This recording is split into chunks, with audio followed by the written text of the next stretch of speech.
اس پرفتن دور میں رزق حلال کمانا بہت بڑی ہمت کا کام ہے۔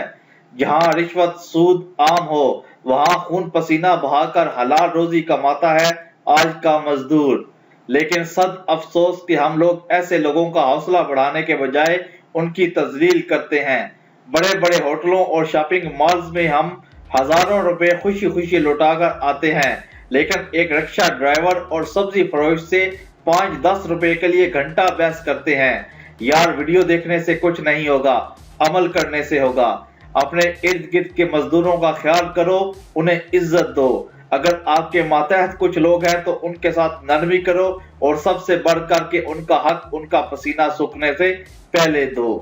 ایسے ہزاروں واقعات آپ کو اپنے ارد گرد مل جائیں گے، لیکن ان سب سے ہٹ کر رزق حلال کی اپنی برکت، اپنا سکون ہے۔